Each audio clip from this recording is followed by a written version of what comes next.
Recibí un taller viejo mientras mi hijo Carlos se quedaba el apartamento de lujo y una fortuna. Me llamó vieja inútil, una frase que quemaba. La amargura de su traición era insoportable. Pero mi esposo, Miguel, había preparado un último golpe maestro. Dentro de ese taller, encontré no solo paz, sino un tesoro escondido de valor incalculable. Nadie creería lo que sucedió después. Antes de continuar, suscríbete al canal y cuéntanos desde dónde estás escuchando en los comentarios. Mi nombre es Carmen. Tengo 78 años. Siempre pensé que, con solo criar a mi hijo, esta vida ya no tendría nada de qué arrepentirme. Que mi propósito estaba cumplido. Pero un día, me di cuenta de que hay cosas que no se devuelven solo por darlas. A veces, darlo todo, significa no guardar nada para una misma. Hace solo 3 semanas que Miguel, mi esposo, el amor de mi vida, me dejó. Apenas había tenido tiempo de procesar su ausencia, el vacío que dejó en cada rincón de nuestro hogar, cuando mi hijo, Carlos, ya estaba en la puerta de la que fue mi habitación, con su habitual aire de prisa y esa mirada que no decía nada. Mamá, dijo, con un tono que no admitía réplica, creo que es mejor que busques un lugar donde quedarte. Los diseñadores vienen mañana a primera hora. Necesitamos despejar la habitación de papá para hacer mi nueva oficina. Mi corazón se encogió. Era mi habitación también, la que compartí con Miguel durante 15 años en ese apartamento del barrio de Salamanca. La que llamábamos nuestro hogar. Pero Carlos no veía eso. Veía un espacio a optimizar. Su voz era plana, sin emoción, como si hablara con una empleada. Ya sabes, los legados. El apartamento es mío ahora. No es que lo dijera de forma directa, no.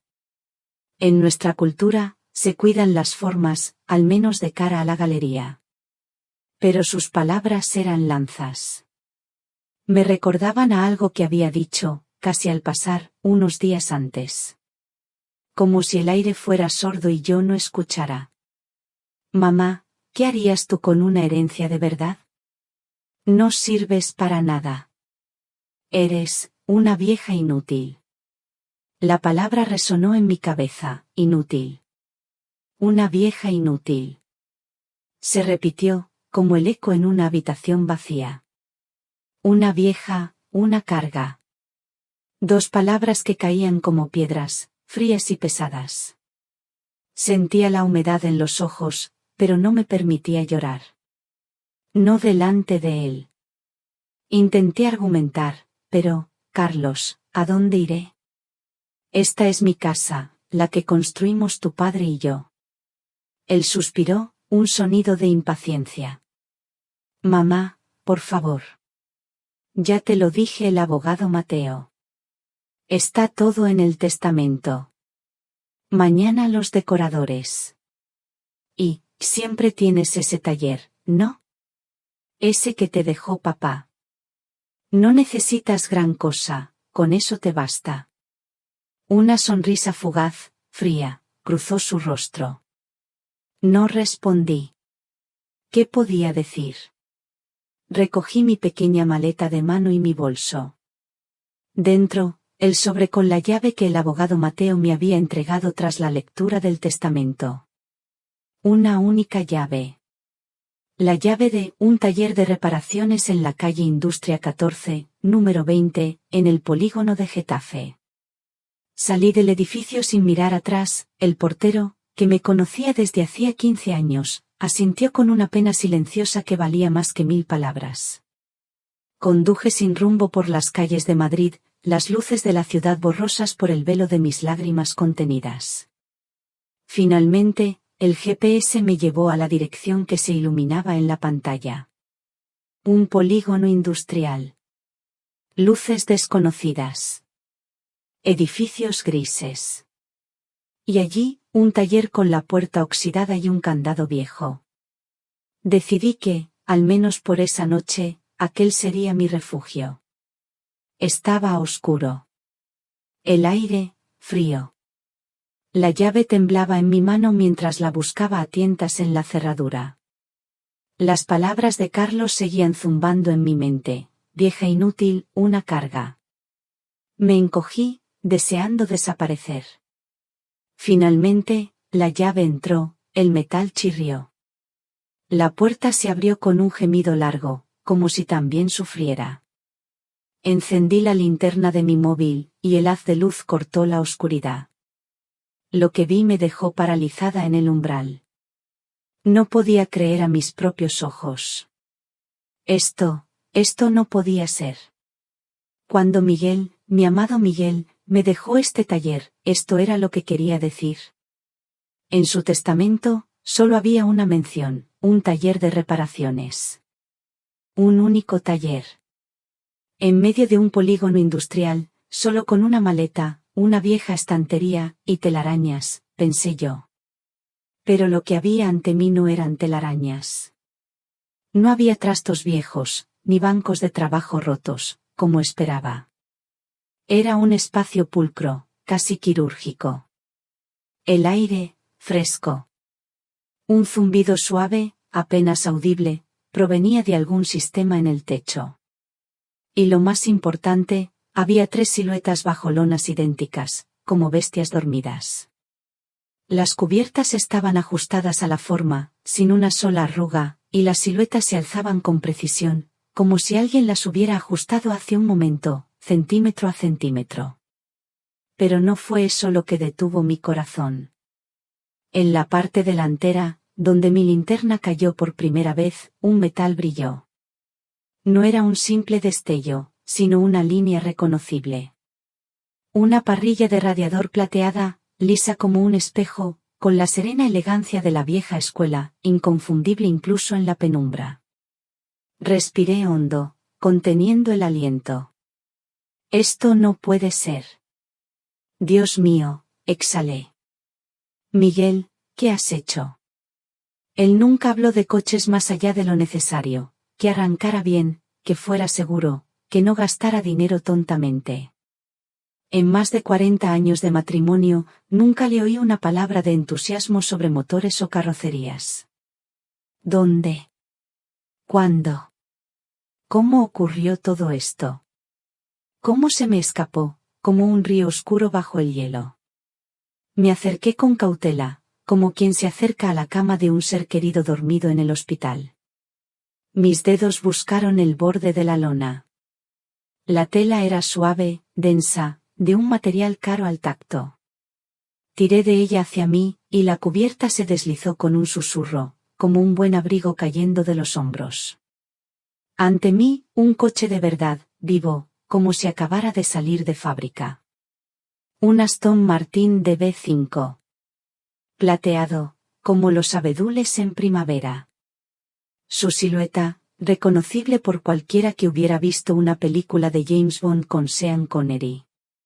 El cromo brillaba bajo la luz. Los faros me miraban con ojos vacíos. Y en su superficie pulcra y perfecta, vi mi propio reflejo. Una mujer mayor, cansada, con una linterna en la mano, en medio de un polígono industrial desconocido. Una nueva y extraña sombra se dibujaba en la comisura de mis labios. Quizás, fue la de la determinación. Miguel, dije en el silencio, mi voz temblorosa. ¿Qué has estado haciendo todo este tiempo? Mi mano acarició el capó. Temía que, al tocarlo, este milagro desapareciera como un sueño al amanecer. Pero el metal conservaba una temperatura constante, cálido como la piel humana. Esto no era un simple almacén. Esto significaba que alguien lo había cuidado, arrancado, revisado, sabido. Y Miguel lo sabía. Tenía que saberlo. Levanté la vista. A ambos lados, bajo las lonas, esperaban 2 siluetas más. Una con líneas suaves, como un ala de gaviota en ascenso.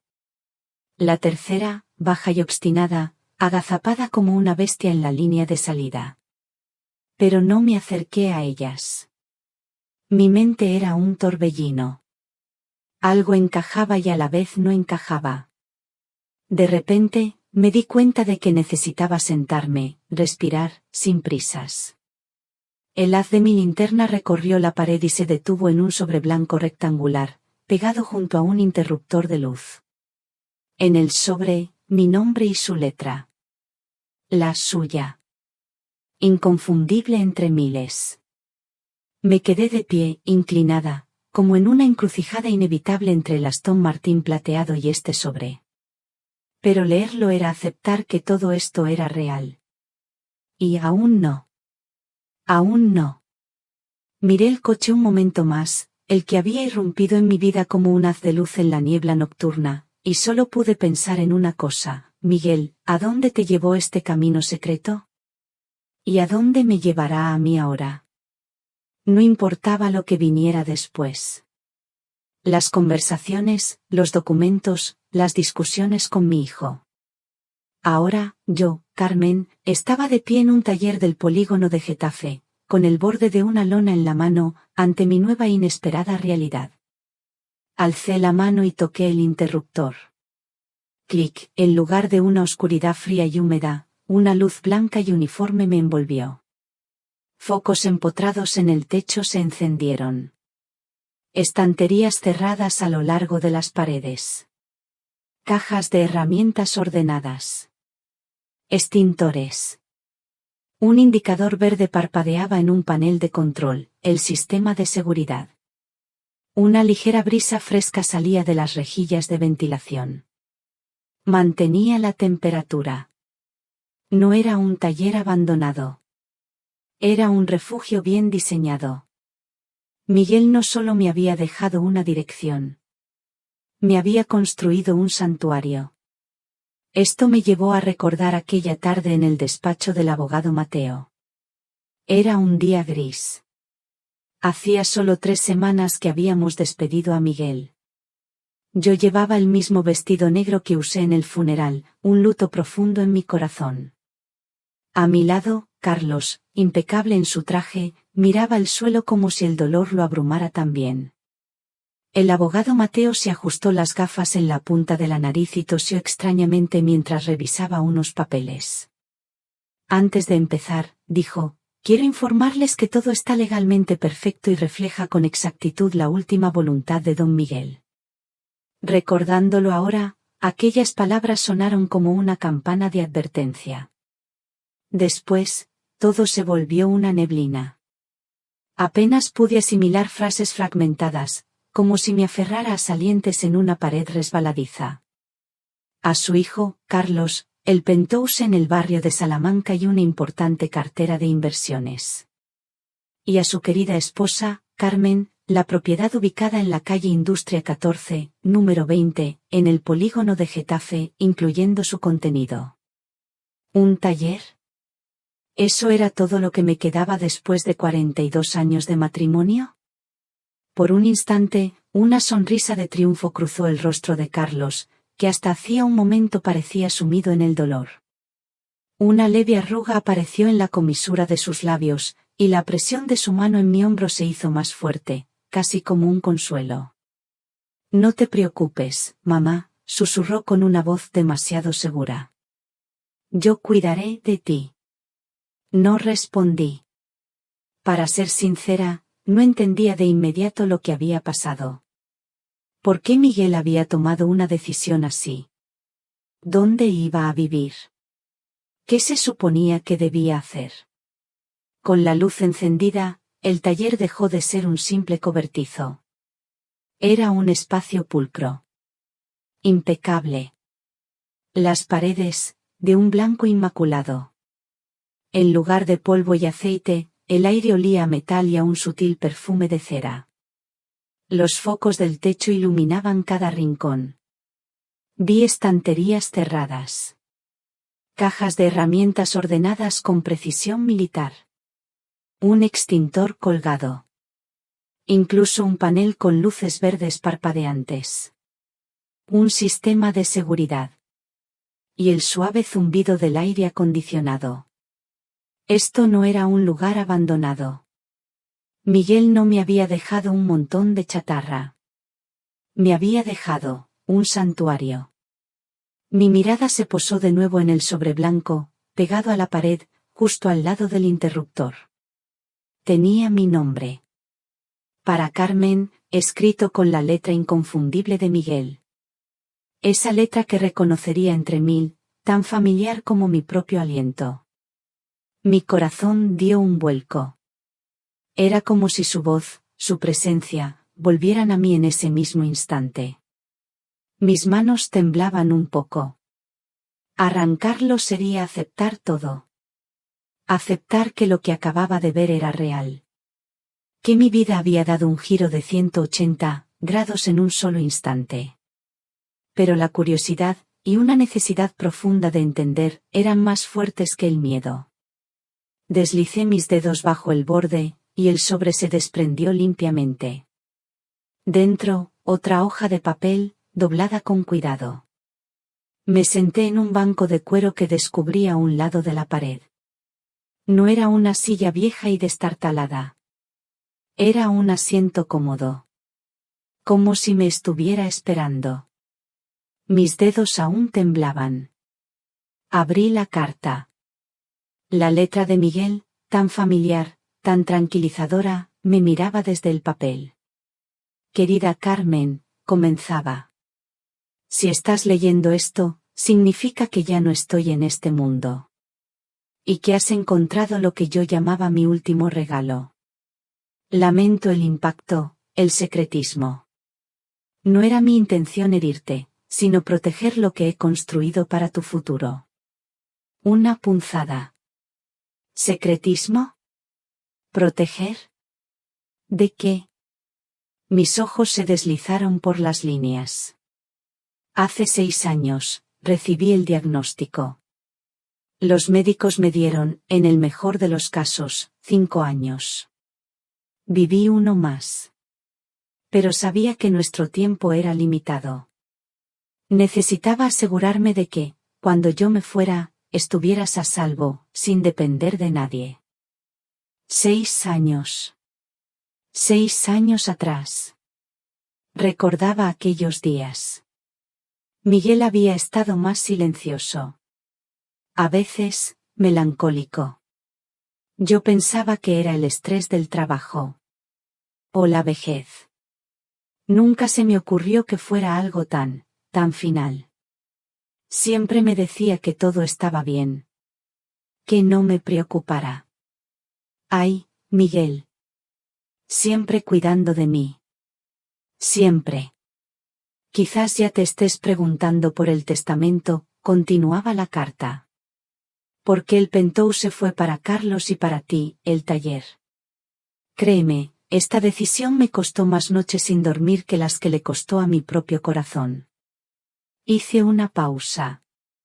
Las palabras me golpearon con una fuerza inesperada. ¿Decisión? Carlos. Mi mente regresó a la fría sonrisa de mi hijo. A su tono. A sus palabras. En los últimos años, he visto a nuestro hijo cambiar. Ese chico ambicioso que criamos se ha vuelto más implacable de lo que hubiéramos deseado. Y ha dicho cosas a su madre que no debería haber dicho. Con demasiada facilidad. Un nudo se formó en mi garganta. Miguel, él lo había escuchado. Él había escuchado a Carlos llamarme vieja inútil. Me había escuchado hablar de mí como una carga. Había visto su desprecio. Yo lo había notado, claro. Pero lo atribuía al estrés. A la ambición. A la edad, quizás. Pero Miguel. Él lo vio con otros ojos. Con los ojos de un protector. Temía que si dividíamos nuestra fortuna por igual, él controlaría tu parte bajo el pretexto de cuidar de ti. Lo escuché menospreciarte cuando pensaba que no le oía. Por eso, deliberadamente, rasgué el cuadro en 2. Carlos obtuvo lo que parece prestigioso, la dirección, la apariencia, el estatus. Y lo que tú estás viendo ahora, Carmen, esto es el verdadero valor. El verdadero valor. Miré a mi alrededor. A los coches bajo las lonas. Al espacio inmaculado. Una ola de emoción, tan intensa que casi me quita el aliento, me invadió. No era solo la tristeza. Era una comprensión profunda. Una calidez que venía de saber que Miguel, incluso en sus últimos días, había pensado en cada detalle. Había visto el peligro. Había actuado. Por mí. Solo estos 3 coches, siguió la carta, valen aproximadamente 1,5 millones de euros. Los documentos de origen y el estado de cada vehículo están en el maletín de cuero que encontrarás junto a ellos. Allí también encontrarás el contacto de Antonio, mi consultor de coches clásicos. Él te ayudará con cualquier decisión que tomes, vender algunos, vender la colección completa, conservarlos, asegurarlos. 1,5 millones de euros. La cifra me mareó un poco. Era incomprensible para mí, acostumbrada a la modestia, a la vida familiar. Miguel siempre fue austero. Siempre. O eso pensaba yo. Pero esto era solo el principio. Pero los coches son solo el comienzo, leí. Detrás de nuestra foto de Cádiz, la que tomamos en el puente de la Constitución de 1812, en la caja fuerte, con la clave de nuestro aniversario y el número de nuestro gato, encontrarás los documentos de varias propiedades que he ido comprando durante estos 6 años. Las he puesto bajo administración fiduciaria para que todo se transfiera automáticamente a tu nombre tras mi fallecimiento. Hay propiedades en renta en Sevilla, locales comerciales, incluso una pequeña bodega en La Rioja. También encontrarás información sobre cuentas bancarias y productos financieros que te garantizarán un ingreso estable de por vida. Mi boca se abrió ligeramente. Una bodega en La Rioja. ¿Miguel? Un hombre que apenas bebía una copa de vino en ocasiones especiales. La magnitud del plan me abrumaba. Él lo había planeado todo. Todo. Quizás te preguntes por qué no elegí el camino más sencillo, la carta continuó. Quise darle a Carlos la oportunidad de ver quién era realmente. Quizás, al recibir lo suyo y asumir la responsabilidad contigo, crecería hasta convertirse en el hombre que habíamos esperado. Si demuestra que es digno y cuida de ti, no solo con palabras sino con hechos, siempre podrás compartir algo con él. Pero si su otra faceta sale a la luz, espero que esta herencia sea un escudo que te proteja de las decisiones de otros. Esta es tu independencia. Esta es tu libertad. Siempre te amaré, Miguel. Mis manos, que aún sostenían la carta, comenzaron a temblar. La puse en mi regazo, presionándola con las palmas para que no se me escapara. Las lágrimas cayeron. No eran lágrimas de tristeza por su partida, sino de una profunda gratitud. De asombro. De darme cuenta de que él siempre había visto más allá que yo. Siempre un paso por delante. Él había escuchado a Carlos. Sabía lo que podría pasar. Me levanté y me acerqué a la pared. Allí estaba la foto. Los dos, jóvenes, sonriendo en el puente de Cádiz. El viento del Atlántico agitaba mi pelo. Él, con los ojos entrecerrados por la risa. El marco era de madera pesada. Detrás, una puerta de acero. La caja fuerte. Marqué los 4 números que conocía tan bien, nuestro aniversario y el número que le dimos a aquel gato callejero que adoptamos. Un suave clic. Como un susurro. La puerta se abrió. Dentro, encontré una gruesa carpeta negra y varios USB, etiquetados con una letra impresa y pulcra. En el lomo de la carpeta, ponía, herencia de Miguel. Exclusivo para Carmen. Volví al banco. Abrí la carpeta. Las páginas crujieron como hojas secas en otoño. Números. Direcciones. Parcelas. Propiedades en renta en Sevilla.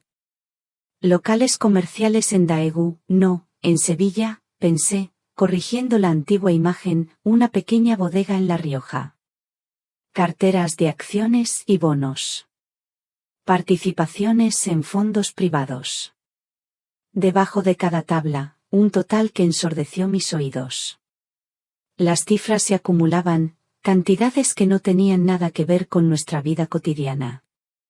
Un mundo que Miguel había construido en silencio. Mientras yo cocinaba, regaba las flores del balcón, pensando que él solo estaba de mal humor. Me detuve en una página con una lista de contactos. Abogados. Contables. Fideicomisarios.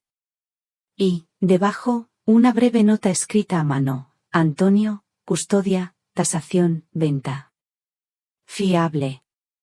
Al lado, un número de teléfono.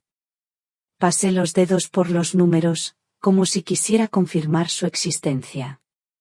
Miré a mi alrededor, las siluetas bajo las lonas, el brillo plateado del Aston Martin, el suelo limpio, las paredes blancas. De repente, todo dejó de sentirse extraño. Se sentía mío.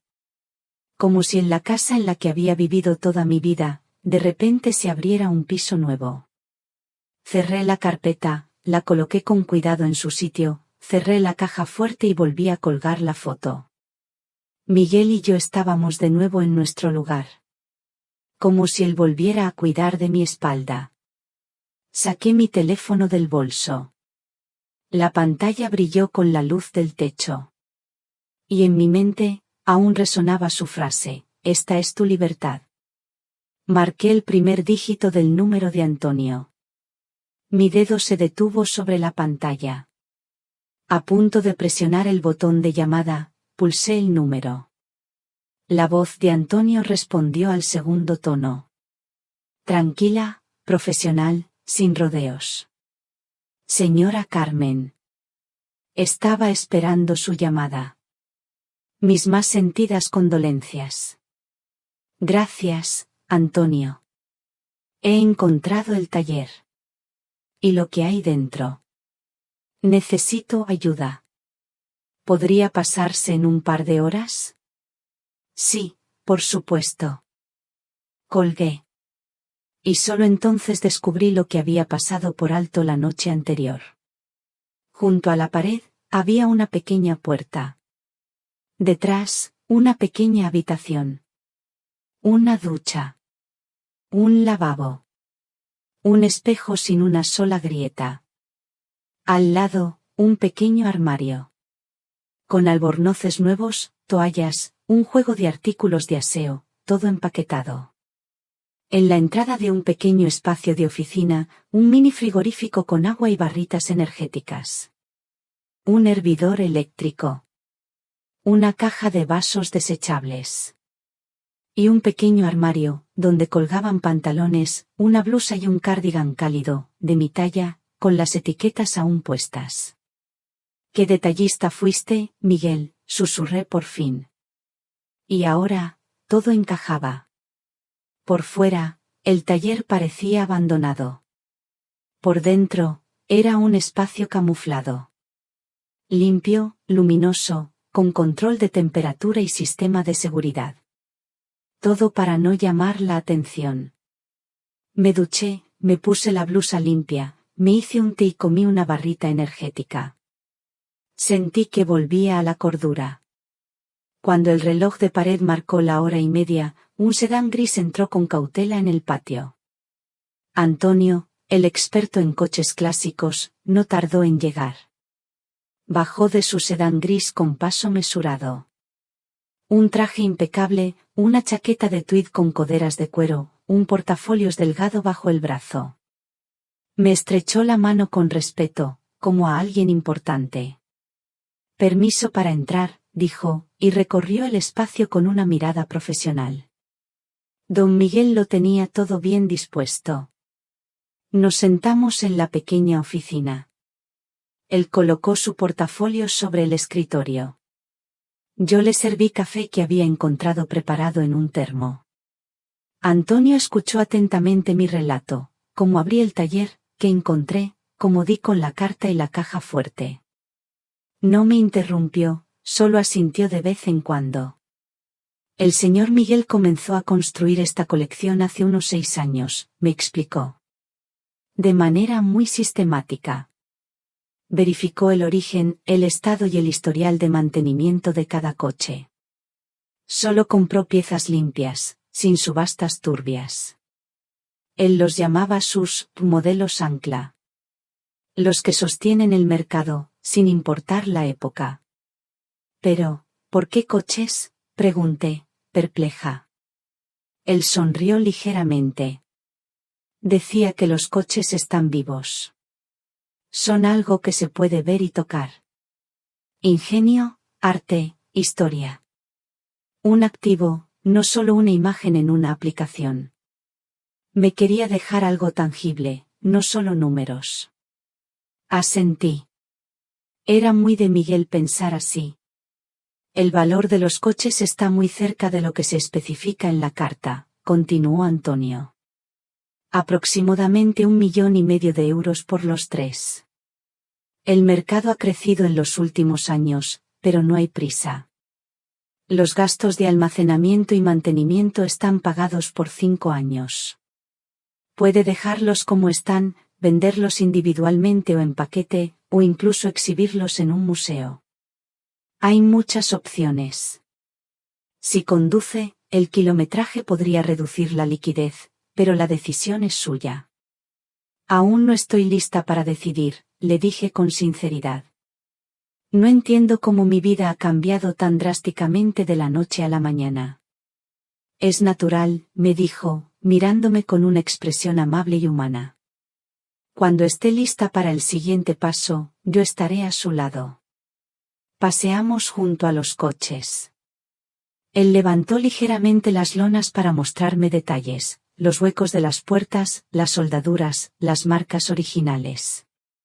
Junto a cada coche, había un maletín de cuero con documentos, tasaciones, pólizas de seguro. Todo expuesto como en una vitrina. No era una colección. Era un museo privado. El señor Miguel era preciso hasta en el más mínimo detalle, dijo Antonio.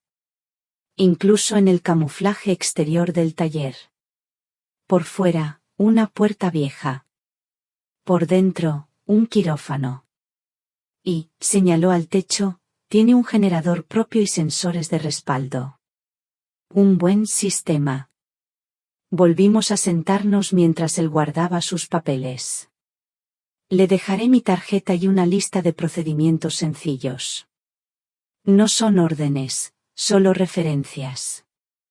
Vuelva a leer la carta, descanse tranquila esta noche. Cuando quiera, volveré para tramitar los seguros, tomar fotos actualizadas y revisar la tasación en silencio. Y usted decidirá a quién contarle qué. A nadie, se me escapó. Por ahora, a nadie. Una decisión inteligente, asintió. Y si tiene alguna pregunta legal, le daré el contacto de personas competentes. Nos despedimos sin prisas. Cuando la puerta se cerró tras Antonio, el taller quedó en un silencio profundo.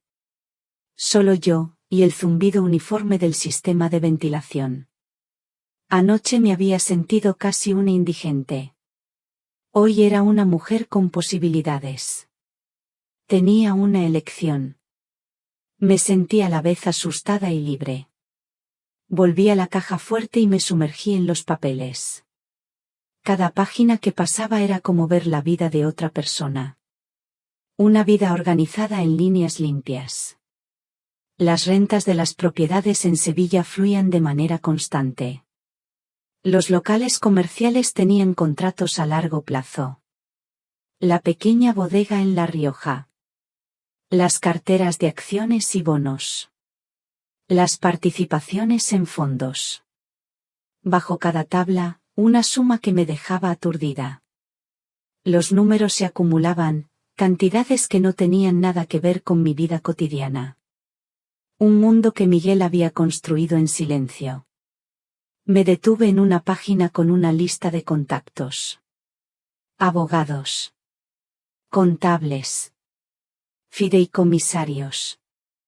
Y, debajo, una breve nota escrita a mano: abogada Sofía, especialista en herencias. Directa y eficaz. Fiable. Al lado, un número de teléfono. También había un contacto para Ricardo, un asesor financiero, discreto y prudente. Pasé los dedos por los números, para asegurarme de que eran reales. Abrí mi teléfono. La pantalla brilló. Esta es tu libertad, pensé de nuevo. Marqué el número de la abogada Sofía. Me atendió casi al instante. Su voz era clara, calmada, sin artificios. Soy Carmen. Miguel, mi esposo, él me ha dejado una herencia un poco peculiar. Necesito ayuda. La abogada Sofía me citó para el día siguiente por la tarde. Tráigame todo lo que tenga, me dijo. Y descanse hoy. Volviendo a la carpeta, encontré lo que buscaba. Vivienda particular. Calle del Olivo, número 7, Nerja, Málaga. Pequeña casita de piedra, no lejos del mar. Adquirida hace 4 años. Amueblada. Lista para entrar a vivir. La llave estaba en un sobre pegado a la carpeta. Tengo una casa, me dije en voz alta. No un taller. No una habitación temporal en casa de una tía. Una casa. La casa que Miguel sabía que yo necesitaría. Allí encontraría paz. Y, de nuevo, él había pensado 2 pasos por delante. En ese momento, mi teléfono vibró sobre la mesa. Era Carlos. Miré la pantalla unos segundos antes de responder. ¿Dónde estás, mamá? Su voz, irritada, sin un saludo. Siempre era así cuando sus planes no salían como esperaba. La tía Concha dice que no pasaste la noche allí. Las vecinas tampoco te han visto. ¿Dónde demonios estás? Encontré un lugar donde quedarme, le dije con calma. Estoy bien. Ah, ¿sí? Pues mira, mamá. Hazme un favor. Ven a recoger el resto de tus cosas. Los diseñadores llegan mañana a las 9:30. Tenemos que despejar tus objetos. No hubo disculpas. Ni una palabra sobre haberme echado de casa la noche anterior. Miré las líneas ideales del Aston Martin, bajo su cubierta gris. Sentí que todo dentro de mí recuperaba la calma. ¿A qué hora te viene bien que recoja mis cajas?, pregunté. Tengo una reunión a las 9. Lo siento. Entendido. Estaré antes de las 9:15. Él gruñó, satisfecho de que me hubiera adaptado, o quizás ampliamente tachando una tarea de su lista, y colgó. Sostuve el teléfono un momento, luego marqué el número de la abogada Sofía. Abogada Sofía, ¿podría recomendarme un abogado especializado en herencias?, pregunté. Alguien competente y sin pretensiones. Ella me dio el nombre de la abogada Sofía, muy capaz y sin aires. Le enviaré su tarjeta. Sí, por favor. Miré el sobre con la llave de la casa de Nerja. Y también necesito un buen asesor financiero. Alguien discreto y fiable. Ella me recomendó a Ricardo. Discreto y de confianza. Le enviaré también su contacto. Minutos después, 2 mensajes con números de teléfono parpadearon en mi pantalla. Envié un mensaje a la abogada Sofía. La respuesta llegó casi al instante. Mañana por la tarde le puedo ver. Traiga todo lo que tenga. Exhalé, como si alguien hubiera puesto escalones bajo mis pies. Esa noche dormí en el sofá de cuero de la oficina del taller. Unas mantas suaves estaban justo al lado. El zumbido constante del techo se sincronizó con el ritmo de mi corazón, que, por primera vez en semanas, no falló un solo latido. A la mañana siguiente, me levanté temprano. Guardé unas cajas con papeles y la ropa más necesaria en el maletero de mi coche. Miré la foto enmarcada. Nosotros, jóvenes, sonriendo en el puente. En silencio, dije, gracias. Cerré la puerta del taller, comprobando el candado. Miré la puerta gris, desconchada, y pensé, que así lo hicieran. El GPS me guió hacia Madrid. Arranqué el coche y me incorporé al tráfico. Las 8:45. El portero aún me recordaba. El ascensor seguía siendo rápido. El pasillo olía a pintura fresca. Carlos había dicho a las 9. Miré la pantalla, faltaban 5 minutos. Toqué el timbre. Soy yo, dije al portero automático. Abre, por favor. Tras un breve silencio, escuché, pasa, por favor. Me ajusté la blusa, tomé mi bolso. Sentí una paz creciente en mi interior. Entraría. Pero esta vez, las reglas de la conversación serían diferentes. Y empezaría por lo más importante. El portero me reconoció y asintió. 15 años aprendiendo a saludar sin palabras. En el pasillo, el olor acre a masilla. La puerta se abrió. Carlos, con el móvil en la mano, me miró de reojo, como si viera a una persona que no encajaba. Ya estás aquí, dijo, guardando el teléfono en el bolsillo. Las cajas están en la habitación. Los diseñadores llegan a las 9:30, así que date prisa. Ni un saludo. Ni una pregunta sobre cómo estaba. Ni una palabra sobre haberme echado ayer. Entré. El aire del apartamento parecía más frío. Los estantes estaban parcialmente vacíos. Las fotos habían desaparecido de las paredes, dejando solo marcas claras y cuadradas donde habían colgado nuestros retratos familiares. En la habitación, en mi lado de la cama, había cajas de cartón. Cosas de mamá, ponía con rotulador en la tapa. No hay necesidad de demorar esto, me explicó Carlos. Lo que no servía, lo tiré o lo doné a la beneficencia. Guardé el Rolex y los gemelos de papá. El resto es ropa y libros. Cosas viejas. Quise decirle la palabra que él había usado con tanto desprecio ayer, carga. Pero no lo hice. En silencio, abrí la tapa. Encima de todo, estaba el jersey que le regalé a Miguel el invierno pasado. Todavía olía a su mezcla suave de menta y café. Debajo, sus libros favoritos, ordenados con esmero. Una caja de bolígrafos con su pluma estilográfica. Cosas viejas. Empecé a ordenar, acariciando el lomo de los libros con la palma de la mano. Esto me lo llevo. Esto se queda por ahora. Carlos deambulaba por la habitación como en una oficina, revisando mensajes, señalando ocasionalmente una caja. Esto te lo llevas, esto no tiene sentido. No discutí. De repente, todo estaba claro. Discutir con él era tan inútil como gritarle a la lluvia. Él no escucharía. Y quizás, era mejor así. ¿No puedes ir más rápido?, preguntó con impaciencia, mirando su reloj. Son solo objetos, y tú no los necesitas. Lo miré, y por primera vez en mucho tiempo, no desvié la vista. Necesito muchas cosas, dije con calma. Y me llevaré lo que necesite. Él se burló, pero no dijo nada. Finalmente, dijo que tenía una llamada importante y se marchó, dejándome sola.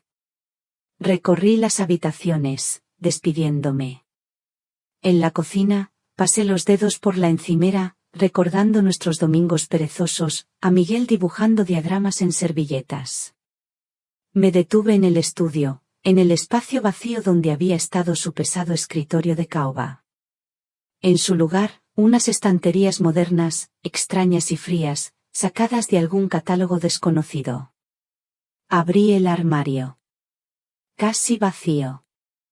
Pero en el rincón más alejado, como metido a toda prisa, encontré el viejo maletín de cuero de Miguel. Su maletín favorito, el que siempre llevaba a las reuniones. La cremallera estaba rígida. Dentro, un sobre de papel claro, con su letra. Carmen, copia de todo lo del taller, por si acaso. Me senté en el borde de la cama, sosteniendo el sobre entre dos dedos. Un momento. Miguel siempre iba 2 pasos por delante. Deslicé el sobre cuidadosamente en mi bolso y abroché el botón.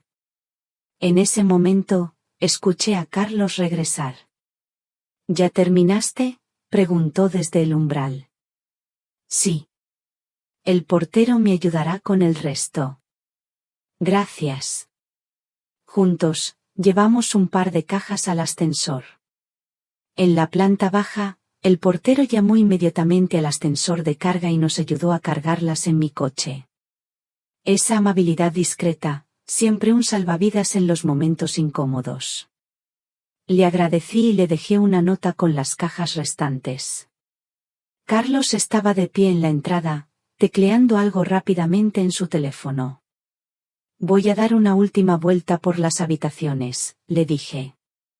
Quiero despedirme. 15 años es un trozo de vida. Por un instante, algo se agitó en su rostro. ¿Molestia? ¿O la sombra de la incomodidad? Como quieras, cortó. Solo cierra bien la puerta al salir. Tengo una reunión. Se fue sin mirar atrás. Recorrí el apartamento una vez más. Dejándolo ir, sin arrepentimientos. En la habitación, me detuve ante un perchero donde, milagrosamente, habían quedado unas pocas camisas suyas, sin empaquetar en las cajas. Las acaricié con la mano, y una leve sonrisa se dibujó en mis labios. Adiós, hogar, susurré, y cerré la puerta. El portero me ayudó a cargar mis últimas pertenencias. Y me dirigí, no a mi casa, sino al despacho de la abogada Sofía. Su oficina era sobria, sin lujos innecesarios. Cristal, madera y libros alineados para trabajar, no para decorar. Ella me recibió en la puerta, ofreciéndome un firme apretón de manos. Ojos claros. Una voz tranquila, que no trataba con condescendencia. Señora Carmen, pase, por favor. Mis condolencias. Siéntese y cuénteme.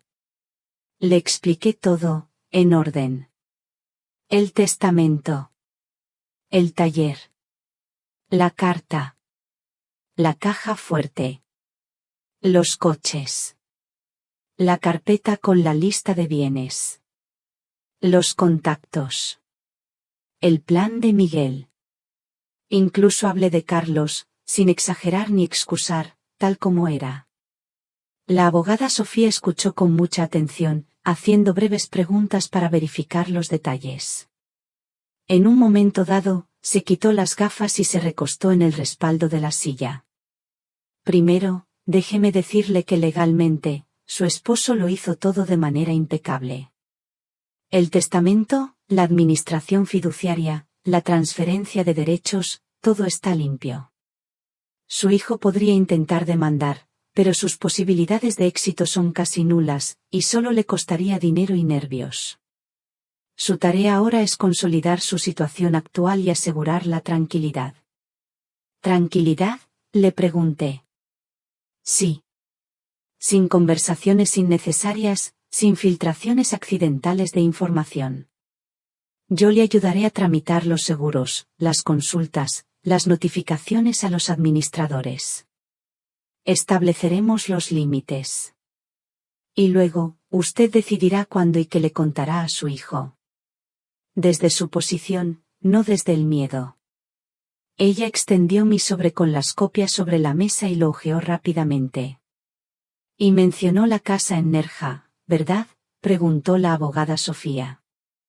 Según los documentos, está limpia, los servicios están conectados y no tiene ninguna carga. Vaya y véala. Es bueno vivir en un lugar seguro, legal y emocionalmente. Era lo que estaba pensando, dije. Reservar un hotel esta noche y tomar un avión. Contactaré a nuestros socios en Nerja, añadió ella con calma. Y si necesita ayuda con la carta, solo dígame. Discutimos unas páginas más. La abogada Sofía me dio una lista de primeros pasos. Cambiar las cerraduras del taller. Notificar a la empresa de seguridad. Restablecer el acceso fiduciario. Realizar un inventario discreto. Todo práctico, sin rodeos. Al salir, sentí que algo se liberaba en mi pecho. No fue de golpe, pero era como si la niebla de mi vida se hubiera disipado, y ahora tuviera un mapa. En el coche, abrí mi teléfono. Un mensaje de Carlos parpadeaba en la pantalla. A los diseñadores les ha encantado todo. Haremos una reforma integral. Tus álbumes viejos, como no te los llevaste, se los dejé a la tía Concha. Lo releí. Y no respondí. No por castigarle, sino porque me di cuenta de que ahora no era el momento de hablar. Marqué el número de la aerolínea. Había un vuelo a Nerja por la tarde. Reservé una habitación sencilla en un hotel de la playa en Nerja. Sin lujos, pero con una ventana, una cama limpia y silencio. Luego llamé a Ricardo, el asesor financiero que me había recomendado Antonio. Hicimos una cita breve para vernos a la mañana siguiente, revisar los papeles y trazar un plan. Antes de partir, revisé la lista de la abogada Sofía una vez más. La carpeta. Los USB. El sobre con las copias. La llave del taller. La llave de la casa de Nerja. Todo estaba en su lugar. Sonreí para mí misma. La palabra libertad de repente se sentía real. No como un sueño, sino como una silla en la que podía sentarme. El viaje al aeropuerto duró poco más de 1 hora. Madrid, como siempre, era ruidosa. Como si no le importaran los descansos o logros personales de nadie. Y, extrañamente, eso me consoló. El mundo sigue su curso. Y yo, el mío. En el aparcamiento, apagué el motor, me puse la chaqueta, revisé mis documentos.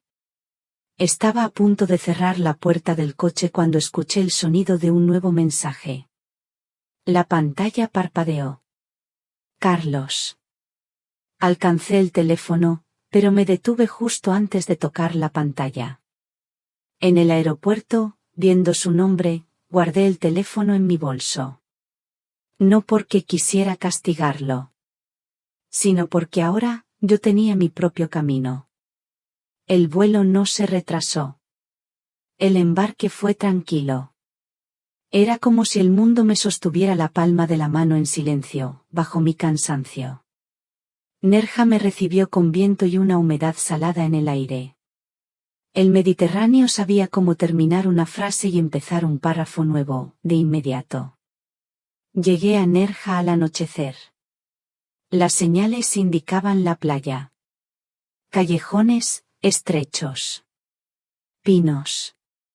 Sombras fragantes. Y, escondida detrás de una valla, como encogiéndose del viento, una casita de piedra baja. Una puerta de madera. Adoquines limpios. Un césped tupido como una alfombra. Introduje la llave, y la cerradura giró suavemente, como si me hubiera estado esperando. Dentro, la casa estaba silenciosa como una biblioteca. Luces cálidas, no frías como un hospital.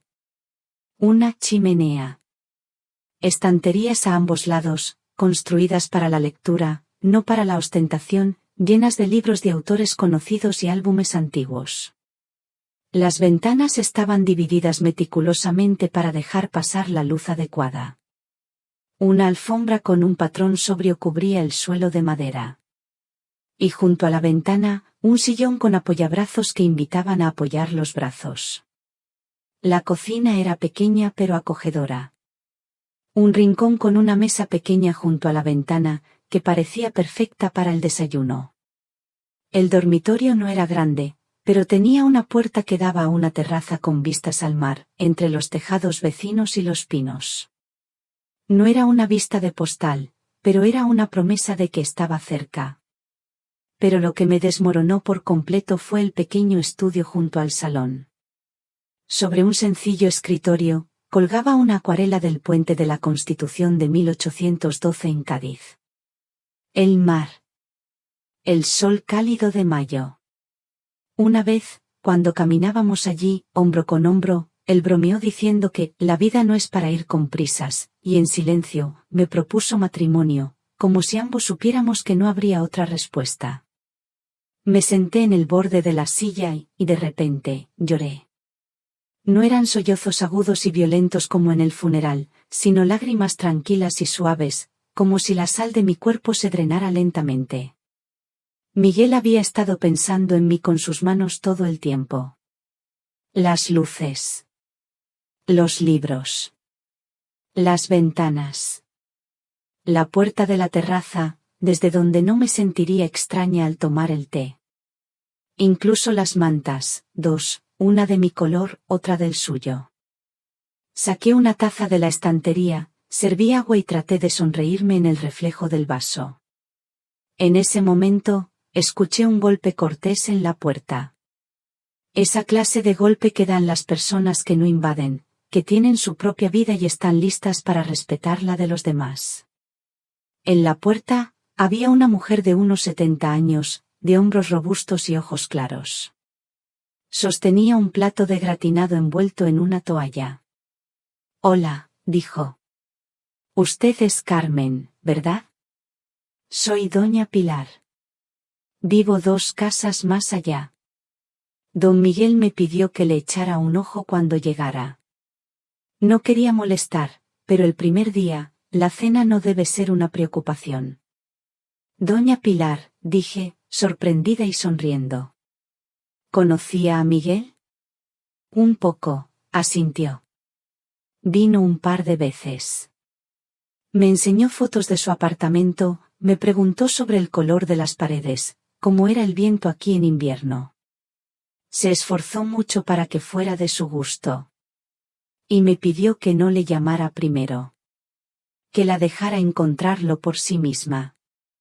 Doña Pilar sonrió suavemente. «Le he traído un gratinado. Si quiere, paso a tomar un té. Si no, no me ofenderé». «Pase, por favor», dije de inmediato. «Si no le importa».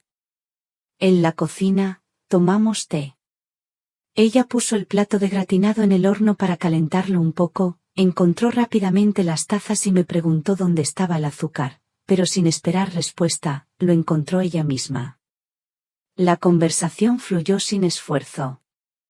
Me contó cuánto tiempo llevaba viviendo en Nerja, que su marido había fallecido hacía 8 años y lo largo que se sentían los inviernos sin él. Yo escuchaba. Y por primera vez en mucho tiempo, me sentí una mujer adulta hablando con una vecina, no una carga, ni una presencia inútil. No era un juez, ni un salvador. Miguel me dijo, añadió doña Pilar mientras cenábamos, que usted es una mujer fuerte, y que si le daban tiempo y un espacio adecuado, lo resolvería todo por sí misma. Y parece que tenía razón. Era un hombre muy detallista, respondí, sonriendo. Hasta lo ridículo. No es ridículo, replicó ella. Es amor. Amor hecho con las manos. No cualquiera puede hacerlo. Cuando se fue, prometiendo presentarme a la bibliotecaria y a la gente que podría necesitar en el pueblo, me tapé con una manta y, por primera vez en semanas, dormí profundamente. Solo el suave murmullo del mar a lo lejos, el latido sordo de la casa, me despertó. Queridos oyentes, ¿alguna vez han recibido un regalo inesperado que cambió su vida por completo? ¿O han tenido un vecino tan amable como mi doña Pilar? Compartan sus historias en los comentarios, me encantaría leerlas. Si han llegado hasta aquí, por favor, ayúdenme comentando el número 1 abajo, para que sepa que aún tengo amigos acompañándome en este viaje. Vuestra presencia es la mayor motivación para que les cuente la última parte, donde veremos cómo el amor de Miguel transformó no solo mi vida, sino también la de nuestro hijo. Los días en Nerja comenzaron a tener un ritmo propio, suave y constante, como las olas del mar que escuchaba desde mi terraza. Ya no estaba corriendo, persiguiendo sombras del pasado o el eco de palabras hirientes. Ahora, simplemente, estaba. Por las mañanas, después de un café humeante, salí a caminar por la orilla, sintiendo la brisa salada en mi rostro. Las gaviotas graznaban sus conversaciones breves sobre el mar. A veces, me sentaba en una de las rocas y observaba cómo el sol pintaba el agua con 1000 destellos. Era una paz sencilla, pero profunda. Doña Pilar, mi vecina, se convirtió en una buena amiga. Me presentó a la bibliotecaria del pueblo, una mujer encantadora con una sonrisa cálida. Me uní a un club de lectura donde mujeres de mi edad, y algunas más jóvenes, leían en voz alta pequeños pasajes de Cervantes o Lorca, aprendiendo a poner las palabras en el aliento, a darle vida a la historia. Me di cuenta de que no solo estaba viviendo. Estaba volviendo a ser yo misma. Poco a poco. Mientras mi vida se tejía con hilos de tranquilidad, la abogada Sofía y Ricardo, el asesor financiero, trabajaban diligentemente en Madrid. Cada semana, o cada 2 semanas, teníamos videollamadas. Me explicaban cómo se estaban reorganizando los fondos, cómo las propiedades generaban ingresos estables. Me ayudaban a entender los detalles, a tomar decisiones informadas. No era complicado, me di cuenta. Era cuestión de organización y de confianza. La confianza que Miguel había puesto en esas personas, y ahora, yo también. Gracias a ellos, el taller en Getafe fue asegurado discretamente. Cambiaron las cerraduras y se instaló un sistema de monitoreo silencioso. Antonio, el experto en coches, me enviaba informes sobre el estado de los vehículos. Eran solo papeles con números, pero ahora, yo entendía lo que significaban. Eran parte de mi libertad. Pasaron algunos meses. El otoño llegó a Nerja, con sus mañanas brumosas y los pinos más oscuros. El mar sonaba más profundo. Mi teléfono vibraba ocasionalmente. Era Carlos. Sus mensajes eran secos, directos, envía los archivos escaneados. Necesito las copias. Recibido. Nunca un ¿cómo estás, mamá? O un ¿te encuentras bien? Mis respuestas eran igual de breves, concisas. Sin dar detalles de dónde estaba.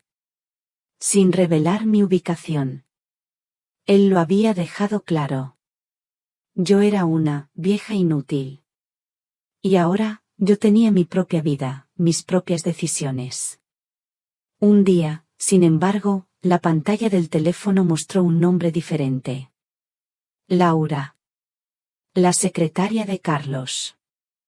La conozco desde que Carlos empezó su propia empresa. Siempre ha sido una mujer eficiente y con los pies en la tierra. Dudé un momento. ¿Debería responder? Algo en mi interior me dijo que sí. Señora Carmen, dijo su voz, con un tono que no era el habitual. Había una mezcla de respeto y preocupación, algo que rara vez escuchaba en el entorno de Carlos. Soy Laura. La secretaria de Carlos. Necesito hablar con usted urgentemente. Diga, Laura, respondí, manteniendo la voz tranquila. Verá, señora Carmen. Carlos está pasando por momentos muy difíciles. Su voz era cautelosa, pero la preocupación era palpable. El proyecto del penthouse, la remodelación, ha superado con creces el presupuesto. Han surgido problemas con el sistema de fontanería, ventilación, electricidad. El banco exige reembolsos y él no tiene liquidez. Al mismo tiempo, su principal proyecto, ese complejo de viviendas de lujo que tanto le ilusionaba, se ha paralizado. La evaluación ambiental ha congelado los permisos. Los inversores se han retirado. Se está creando una reacción en cadena. Los subcontratistas se están demandando. El banco amenaza con ejecutar las garantías. Mientras ella hablaba, yo asentía. No con alegría, no con Schadenfreude. Simplemente, las piezas del puzzle que Miguel había descrito en su carta comenzaban a encajar. Él había visto esto. Él lo había predicho.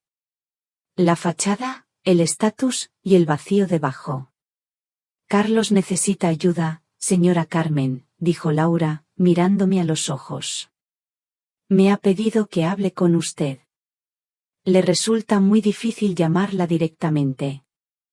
En resumen, necesita resolver sus problemas de liquidez y evitar lo que parece ser una fuerza mayor relacionada con el penthouse. Lo entiendo, Laura, le respondí con calma. Dile que he escuchado. ¿Qué necesito pensar? Que no puedo prometer nada en este momento. El tiempo no está de nuestro lado, presionó suavemente Laura. El banco ha puesto plazos muy ajustados. Yo también tengo mis plazos, le dije. Un plazo interno. Dile que no es un rechazo. Pero que me tomaré un día para reflexionar. Colgué el teléfono. Miré por la ventana, hacia el mar que se extendía sin fin. La pequeña casita de Nerja. Mi paz. La tranquilidad que Miguel había construido para mí. No era hora de apresurarse. Era hora de pensar. Después de hablar con Laura, no esperé. No podía. Necesitaba ver las cosas con mis propios ojos. A la mañana siguiente, sin avisar a nadie, tomé un avión de vuelta a Madrid. El portero del edificio de Carlos me reconoció y asintió con una tristeza silenciosa. El ascensor me subió a la velocidad acostumbrada. La puerta del apartamento de Carlos, la que antes fue mi casa, estaba abierta. Entré. El aire era denso, pesado, cargado de polvo y humedad. El apartamento no estaba vacío. Estaba desmantelado. Las entrañas de lo que fue un hogar de lujo estaban expuestas, hormigón desnudo, tuberías oxidadas, cables colgando. Un olor a humedad impregnaba cada rincón. Vi mármol caro y grifos de diseño, apilados sin cuidado en un rincón, con los bordes rotos. A lo largo de una pared, una mancha de humedad se extendía desde lo que había sido el baño, como una enfermedad. Alguien había arrancado las paredes a toda prisa, sin cortar el suministro de agua. «Mamá». La voz de Carlos sonó desde el pasillo. Estaba allí, con una camisa arrugada, el rostro cansado y ojeroso. Me miró con una mezcla de sorpresa y algo parecido a la vergüenza. El orgullo que siempre lo había cubierto como un escudo, ahora estaba roto. Quería verlo con mis propios ojos, le dije. Mi voz sonó tranquila, incluso para mí. Una no puede engañarse a sí misma por mucho tiempo. Nos quedamos en medio de las paredes desnudas. Por un instante, vi en él al niño pequeño que había roto el despertador del abuelo y había intentado arreglarlo solo, con esa misma expresión de confusión y desesperación. «¿Qué ha pasado, Carlos?», le pregunté directamente. Él suspiró, un sonido áspero. Se sentó en un cubo volcado, como si no tuviera más fuerza. «Exceso de confianza, mamá. Pensé que era un proyecto seguro. Buena ubicación, preventas excelentes, invertí mucho en publicidad.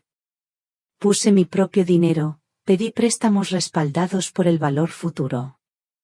Pero luego, la evaluación ambiental, el suelo, los problemas regulatorios, todo se desvió. Los inversores se retiraron. Me quedé con las obligaciones. Y al mismo tiempo, este apartamento también empezó a dar problemas. Hay que cambiarlo todo, de cabo a rabo. Estoy al límite. ¿Por qué no me lo dijiste antes?, pregunté. Orgullo, se burló sin alegría. Y rabia. Rabia contra todos. Contra mí mismo. Asentí. Al menos, aquello sonaba a verdad. Bien, dije. Escucha mis condiciones. Si necesitas mi ayuda, no será un cheque en un sobre. Lo miré directamente a los ojos. Primero, transparencia total. Todas las cuentas, contratos, préstamos, pagarés, contactos de los subcontratistas. Todo. No hay, lo olvidé, ni, no lo encontré, punto. Carlos apretó los labios, luego asintió levemente. Segundo, gestión profesional. Cualquier ayuda se hará a través de una administración fiduciaria. Un administrador independiente establecerá límites estrictos y te enviará informes. No te daré el dinero directamente. El sistema pagará según un calendario. Así que, con una correa corta, murmuró Carlos, con un atisbo de su antigua irritación. Es un seguro, le corregí. Tercero, resolución de la causa. Vas a asistir a sesiones de terapia. No un psicoanálisis para seguir tus caprichos, sino asesoramiento con profesionales especializados en dinámicas familiares y finanzas. Alguien que te ayude a analizar qué te lleva a un riesgo excesivo y a esa ostentación. Él desvió la mirada. Y cuarto, dije, mi voz bajando un tono, vas a pedirme disculpas sinceramente. No frases del libro de texto. Disculpas por aquellas palabras, por la forma en que me trataste esa noche. Cuando pensaste que nadie escuchaba. Él se quedó en silencio. En algún lugar, una tubería goteaba. ¿Y a cambio de qué?, preguntó finalmente. A cambio, dije, resolveré la grave falta de liquidez. Evitaremos que el penthouse sea embargado y lo dejaremos en condiciones para una venta o para terminar la reforma, siguiendo el consejo de expertos independientes. No hay prisa. Y te instaré a que consideres la venta de este lugar. No necesito vivir en esta fachada. Te está hundiendo. ¿Venderlo?, se sobresaltó. Eso es admitir la derrota.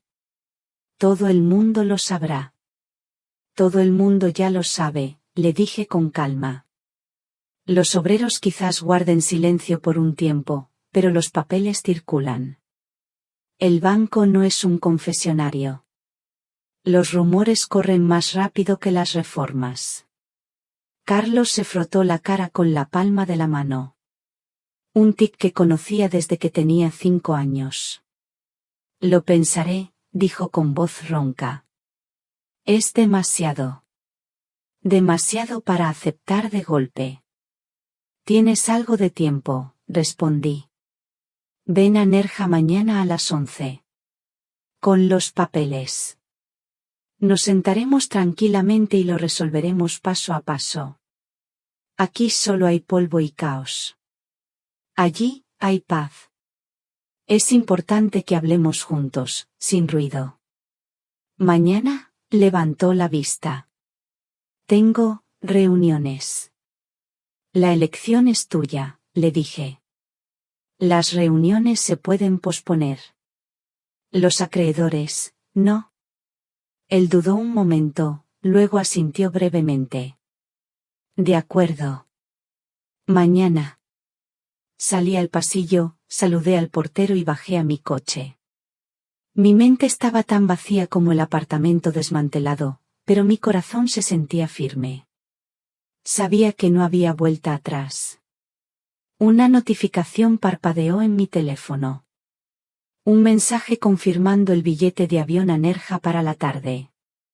Abroché el cinturón de seguridad y salí del aparcamiento, sintiendo que mis manos sujetaban el volante un poco más fuerte de lo habitual.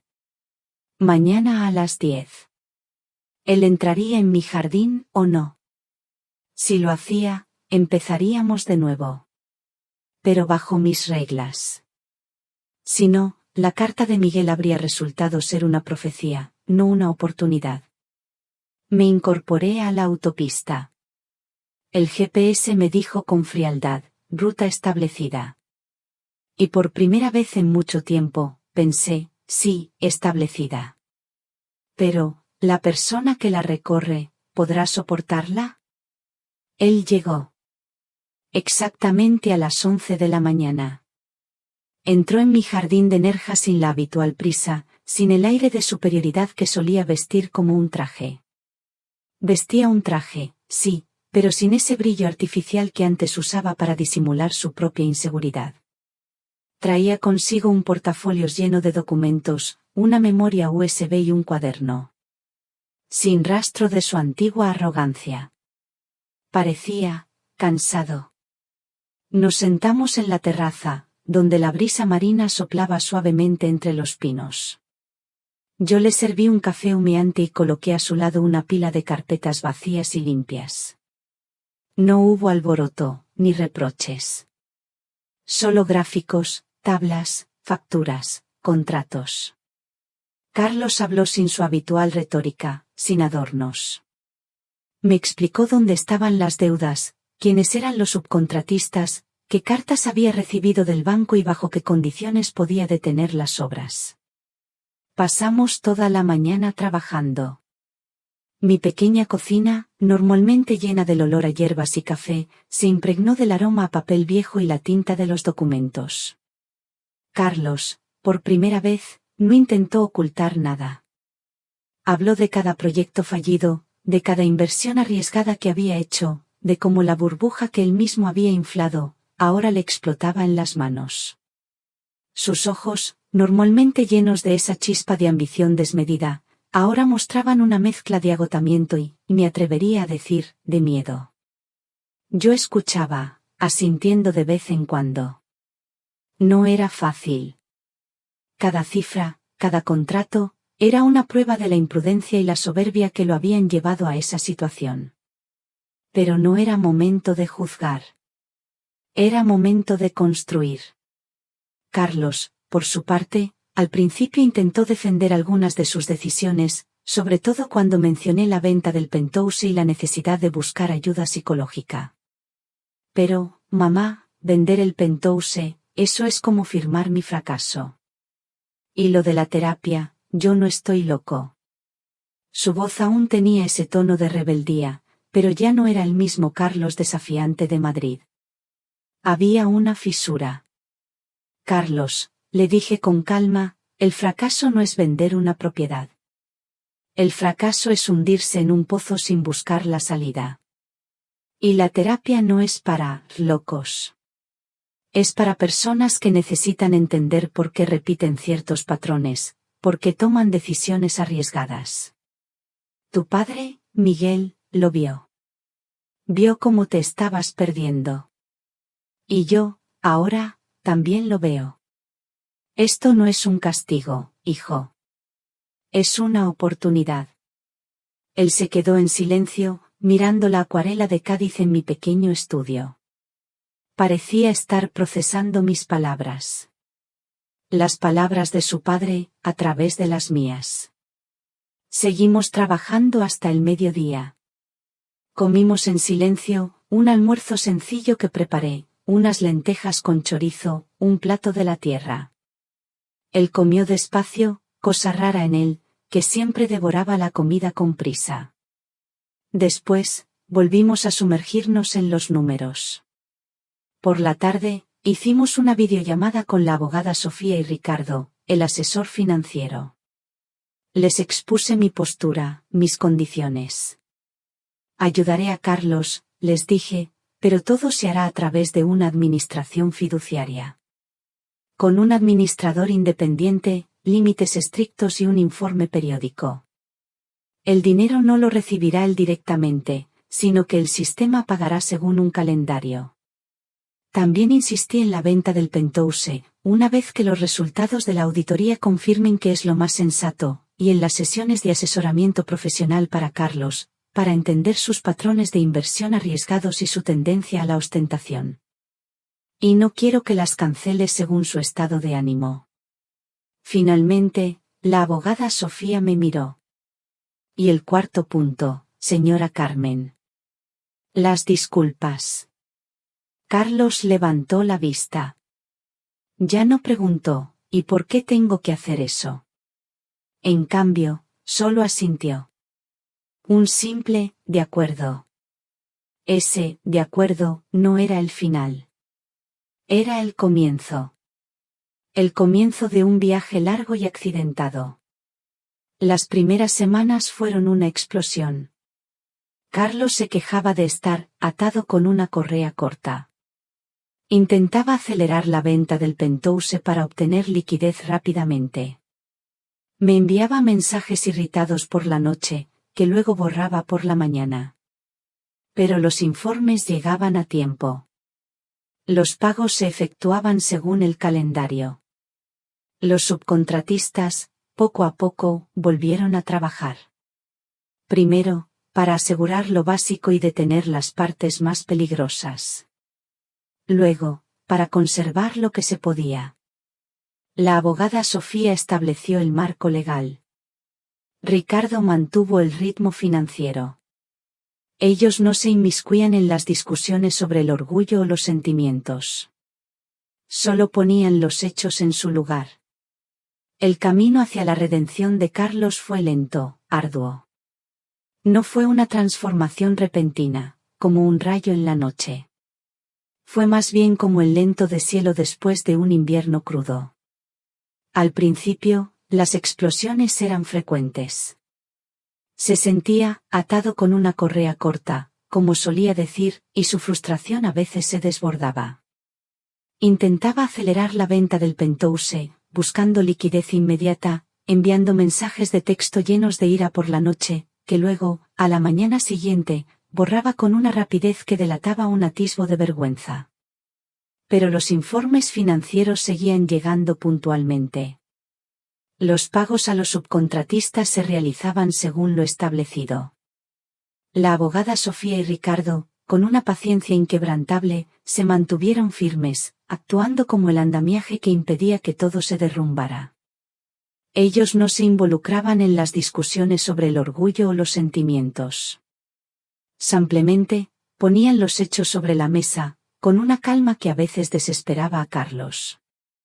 Carlos también comenzó con las sesiones de asesoramiento, al principio con una resistencia palpable.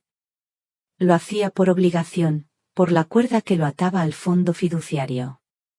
Pero con el tiempo, algo empezó a ceder en él.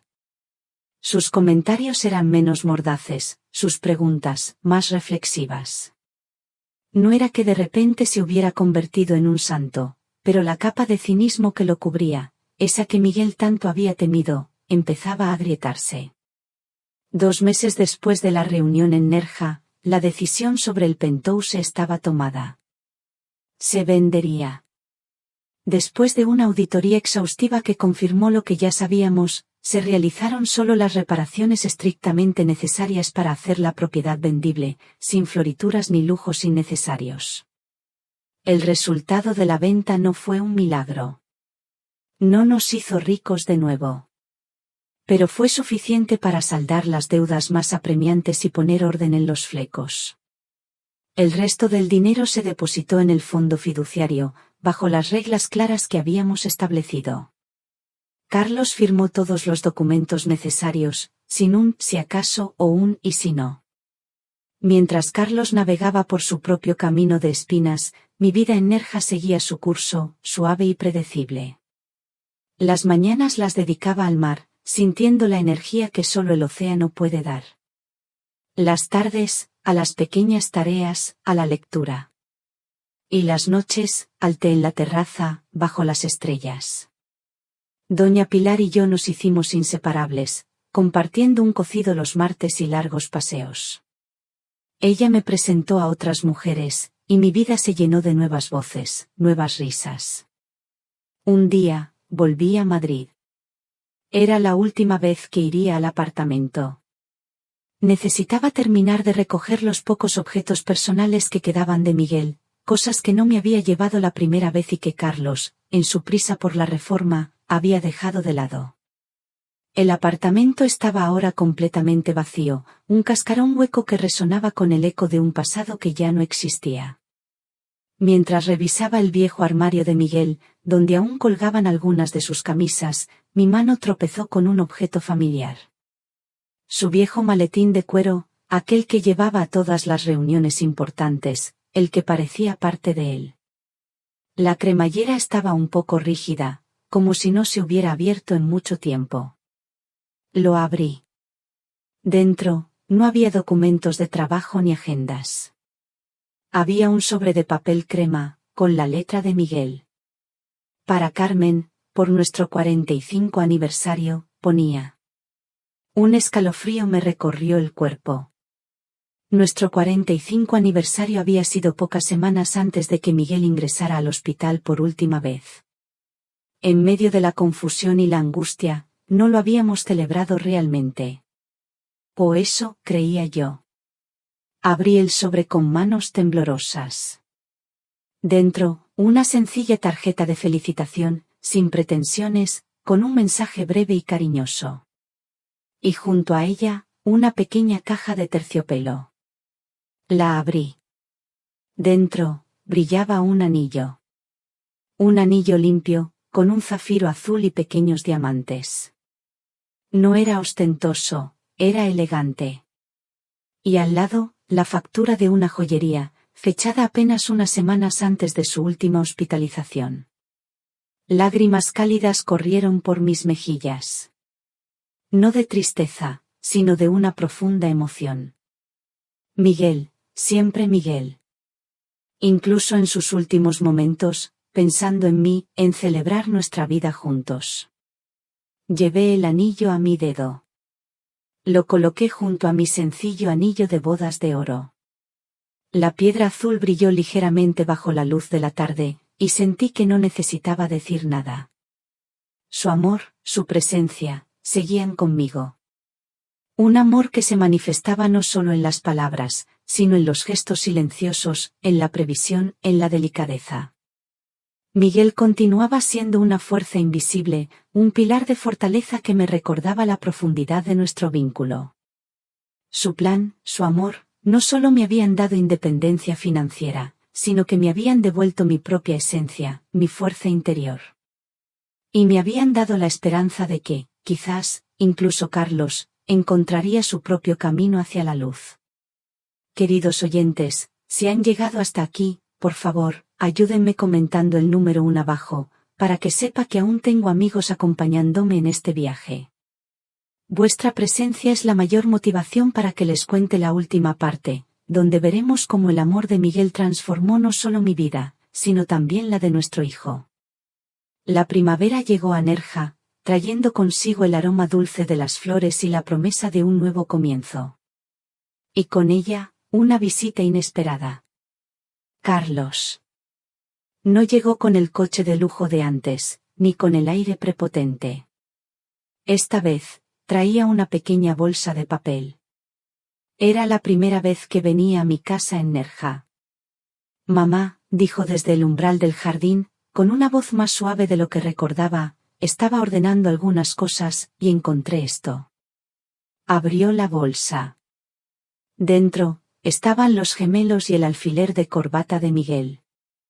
Esos que él siempre usaba en ocasiones especiales. Los que Carlos había dicho que había guardado. Pero no era solo eso. Debajo, en una pequeña bolsa de terciopelo, estaba mi anillo de bodas.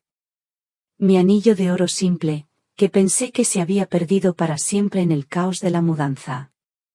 Lo miré. Era mi anillo. No pude evitar que una lágrima silenciosa rodara por mi mejilla. Me lo había quitado la noche en que Carlos me dijo que me fuera, para no perderlo. Y ahora, él me lo devolvía. Era un gesto pequeño, pero significativo. Un símbolo de lo que él estaba encontrando en sí mismo. Y de lo que yo había perdido y ahora recuperaba. Luego, con una voz que era extrañamente diferente, habló de su vida. Me han ofrecido un puesto de trabajo, dijo. No es en un proyecto comercial, no son apartamentos de lujo. Es en el desarrollo de viviendas asequibles, con patios decentes, eficientes energéticamente. El sueldo no es el de antes, no. Pero por primera vez, no siento que esté compitiendo con nadie. Siento que estoy construyendo algo real. Algo que importa. Quiero intentarlo, mamá. Lo miré fijamente durante un largo momento. En sus ojos, ya no vi la codicia ni la arrogancia. Vi una chispa de genuina ilusión, algo parecido a la humildad. No había ostentación en su voz. Sonaba, a verdad. La decisión es tuya, hijo, le dije.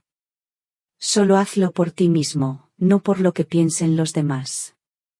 Se despidió con un abrazo, algo que no habíamos hecho en años. Una semana después, me envió un mensaje confirmando que había aceptado el trabajo.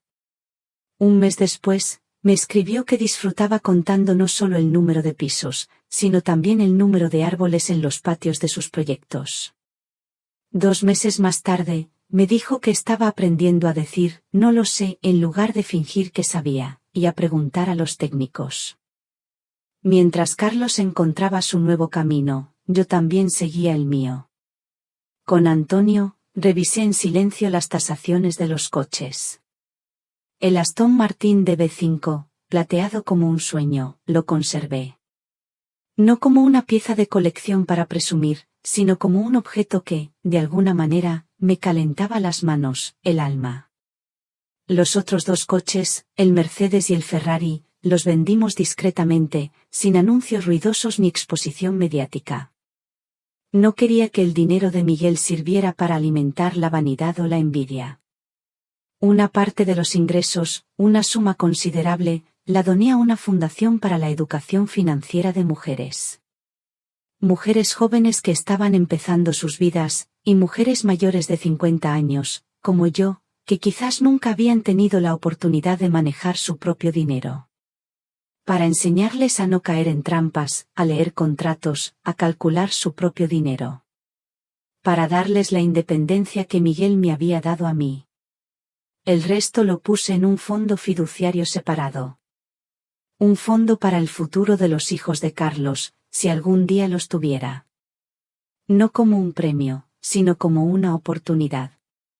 Y si no tenía hijos, sería una beca para aquellos jóvenes que eligieran carreras técnicas, no las que prometían fama o fortuna, sino las que construían cosas reales. Mi vida con Doña Pilar y la comunidad de Nerja continuó con su ritmo apacible. Ella compraba pescado fresco en el mercado, yo cultivaba rosas junto a la valla de mi jardín. El club de lectura se embarcó en la lectura de pasajes cortos de Chejov, sus palabras melancólicas resonando en la sala. El verano, corto y honesto, llegó a Nerja. Aprendí a vaciar el sistema de agua de la casa de campo antes de los fuertes vientos, y a no asustarme con los chasquidos de la electricidad rural. A veces, por las mañanas, salía a la carretera vacía. Arrancaba el Aston Martin y conducía lentamente a lo largo de la costa. No rápido, no para impresionar. Solo porque el camino en sí parecía ordenar mis pensamientos. Mi vida en Nerja seguía su curso, tranquila y llena de pequeños placeres. Por las mañanas, Doña Pilar y yo nos enzarzábamos en el jardín, cuidando las rosas que trepaban por la valla, compartiendo secretos sobre la tierra y las flores. Las tardes las dedicaba a mis libros, a las reuniones del club de lectura donde las palabras de los clásicos resonaban con un nuevo significado para mí. Y, a veces, muy temprano, Antes de que el sol se alzara del todo, me ponía al volante del Aston Martin. No para correr, sino para sentir la carretera bajo las ruedas, el viento en la cara, mientras conducía lentamente por la costa. La vida se había vuelto una melodía suave, sin estridencias. Carlos, mi hijo, venía a visitarme una vez al mes ahora. Ya no llegaba con su séquito de asistentes, ni con esa necesidad de impresionar con su coche o su ropa. Venía solo, con regalos sencillos, un pescado fresco que había comprado en el mercado, un queso artesano, una botella de vino de alguna pequeña bodega. Se sentaba en la terraza, y me hablaba de su trabajo. No de grandes proyectos de lujo, sino de los desafíos reales de construir viviendas asequibles. Me contaba cómo había aprendido a escuchar a los ingenieros, a preguntar cuando no sabía, en lugar de fingir una sabiduría que no tenía. Hablaba de la satisfacción de ver familias entrando en casas que eran suyas, no mansiones ostentosas, sino hogares de verdad, con un pequeño jardín y espacio para los niños. Hablaba de cómo contaba los árboles en el patio, no solo los metros cuadrados. Nuestras conversaciones se habían vuelto más sinceras, más profundas. A veces, los viejos hábitos resurgían en él. Mamá, decía, con un tono ligeramente molesto, eso es solo un sentimiento. Yo simplemente alzaba una ceja, sin decir nada. Y él, casi de inmediato, se corregía, tienes razón. Lo siento. No era perfecto, no. Pero estaba vivo. Y era un cambio real. Un día, sentado en la terraza, mirando el mar entre los pinos, me preguntó por los coches. ¿Qué pasó con los coches?, dijo. No había un atisbo de codicia en su voz, solo curiosidad. Uno lo conservé, le respondí. Siento que me calienta las manos. Los otros dos los vendí. Y como ya hablamos, ese dinero se usó para lo que yo valoro, y como reserva para las generaciones futuras, si el destino lo permite. Él asintió. Entendido. Tiene sentido. Es lógico. A veces, pensaba en aquella noche en el taller. La primera vez que mi linterna capturó el brillo de la parrilla de aquel coche. Pensé entonces que era el comienzo de una nueva vida, tan extraña que no podía asimilarla de golpe. Ahora lo sabía. La vida no se divide en un antes y un después por orden. Es como el mar, con sus mareas, sus flujos y reflujos. Lo importante es saber desanclarse de las rocas. Si esta historia necesita una lección, es sencilla. El amor no es solo palabras o fotos compartidas. Es también un interruptor en el lugar correcto. Una lista de números de teléfono en la cocina. Una llave de repuesto. Y el coraje de respetar las elecciones de un hijo, incluso si sabes a dónde van. El dinero es una herramienta. No convierte a una persona en villana o santa. Pero con dinero, se ve quién eres, de forma especialmente clara. Y cuando se te da una oportunidad, no tienes la obligación de aprovecharla.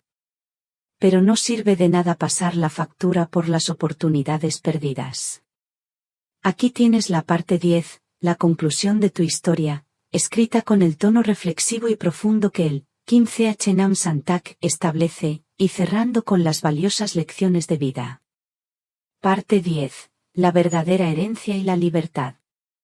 El otoño ya se había instalado por completo en Nerja. Las mañanas, más frescas, invitaban a abrigarse. Carlos y yo estábamos sentados en mi terraza, como tantas veces en los últimos meses.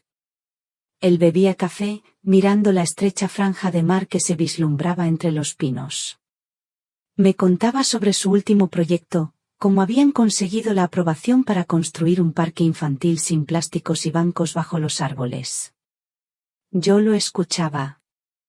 Y, por primera vez en años, me di cuenta de que no estaba contando los segundos en mi cabeza hasta que la conversación terminara. De repente, se giró hacia mí. Sus ojos se encontraron con los míos. Tenían una profundidad que antes no poseía. Mamá, dijo, su voz, esta vez, era suave, casi un murmullo. No era la voz del Carlos ambicioso, ni la del Carlos irritado. Era la voz de un hombre que había mirado de frente sus errores. Esa noche, en el apartamento, te dije cosas horribles. Los siento. Hizo una pausa. Un suspiro largo, lleno de algo que no eran solo palabras. No fue porque no pensara. Fue porque realmente lo pensaba entonces. Y estoy intentándolo. Estoy intentando cambiar.